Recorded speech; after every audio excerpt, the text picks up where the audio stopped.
অসমত অসমীয়াৰ অস্তিত্ব ক্ৰমান্বয়ে শেষ হ'বলৈ গৈ আছে। সিদিনা কাৰ্বি আংলঙত লগত যিটো ঘটনা ঘটিল, এইখিনি বহিৰাগতে যেতিয়া কাৰ্বি মানুহক আহি ক'লেহি এই খিলঞ্জীয়া থলগিৰি মানুহখিনিক যে গো বেক টু চাইনা, তেতিয়া সমগ্ৰ অসমৰ জনসাধাৰণ আমি নিমাতে থাকিলোঁ। আমি ভাবিলোঁ যে এইটো কাৰ্বিৰ প্ৰব্লেম, এইটো অসমীয়া জাতিৰ মূল সুঁতিৰ প্ৰব্লেম নহয়, আৰু সেইকাৰণে আমি নীৰৱে থাকিলোঁ আৰু তাৰ পৰা আমি আঁতৰি থাকিলোঁ। সিদিনা গুৱাহাটীৰ মাজমজিয়াত ফেঞ্চি বজাৰত যেতিয়া আইনৰ এগৰাকী ছাত্ৰীক বহিৰাগতই যেতিয়া প্ৰহাৰ কৰিলে, তেতিয়াও আমি মনে মনে থাকিলোঁ। ৰাইজ আমি ওলাই নাহিলোঁ। আমি ভাবিলোঁ এগৰাকী ছাত্ৰীক কোনোবাই আক্ৰমণ কৰিছে, মোৰতো ছোৱালীজনী ঠিকেই আছে, মই কিয় তালৈ যাব লাগে। পল্টন বজাৰত থলগিৰি এজন যুৱকক যেতিয়া প্ৰাণে মৰাৰ অপচেষ্টা কৰিলে, তেতিয়াও আমি মনে মনে থাকিলোঁ। আমি ক'লোঁ বা আমি ভাবিলোঁ যে এজন ল'ৰাকহে পিটিছে, আমাৰ ল'ৰাটো সুৰক্ষিত হৈ আছে, আমি তাত মাত মাতিবৰ প্ৰয়োজন নাই। ফটাহীল আমবাৰীত স্কুটিত অহা দুগৰাকী ছাত্ৰীক যেতিয়া অশালীন ব্যৱহাৰ কৰা হ'ল, তেতিয়া অসমীয়াই মনে মনে থাকিলোঁ। তেতিয়া ভাবিলোঁ যে ৰাতি কি কাৰণে ছোৱালীকেইজনী ওলাই যাব লাগে, ছোৱালীকেইজনীৰহে দুখ। সেই বুলি ভাবি অসমীয়াই নিজৰ যিটো কামৰ পৰা আমি আঁতৰত থাকিলোঁ।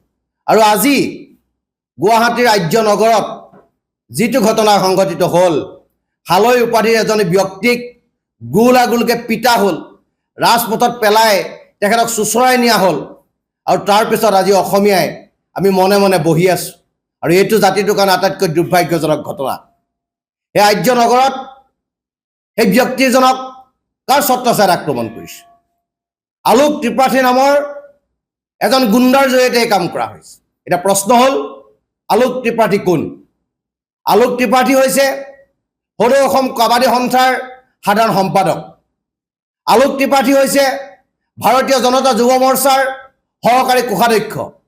আলোক ত্ৰিপাঠী হৈছে মধ্য গুৱাহাটীৰ MLA, যাক লৈ সৰ্বত্ৰ চৰ্চা হৈছিল, সেই MLA জনৰ বৰঘৰৰ মানুহ।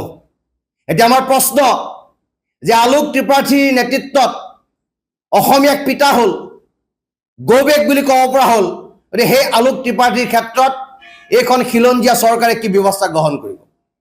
অসমৰ মাননীয় মুখ্যমন্ত্ৰী ডাঙৰীয়াই এই ক্ষেত্ৰত কি ব্যৱস্থা গ্ৰহণ কৰিব? আলোক ত্ৰিপাঠীক সদৌ অসম কাবাডী সন্থাৰ পৰা বহিষ্কাৰ কৰিব? ভাৰতীয় জনতা যুৱ মৰ্চাৰ সহকাৰী কোষাধ্যক্ষ পদৰ পৰা তেখেতক বৰ্খাস্ত কৰিব? নে বিজয় গুপ্তাৰ বৰঘৰৰ মানুহ হোৱাৰ কাৰণে বিজেপি চৰকাৰে তেখেতক ৰক্ষণাবেক্ষণ দিব?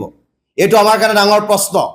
আৰু যদি দোষী আলোক ত্ৰিপাঠীক সোনকালে আৰক্ষীয়ে ব্যৱস্থা গ্ৰহণ নকৰে, তেতিয়াহ'লে অসমৰ পৰিৱেশ আৰু পৰিস্থিতি বেলেগ হ'ব। আমি থলগিৰি খিলঞ্জীয়া জনসাধাৰণৰ পক্ষত থাকি অসম আৰু অসমীয়াৰ স্বাৰ্থত কাম কৰা আমি সকলো ৰাইজ ৰাজপথলৈ ওলাই আহিম আৰু চৰকাৰক ক'বলৈ বাধ্য হ'ম যে আপোনালোক থলগিৰি বিৰোধী, আপোনালোক খিলঞ্জীয়াৰ বিৰোধী, আপোনালোক অসম বিৰোধী, আপোনালোক অসমীয়াৰ বিৰোধী।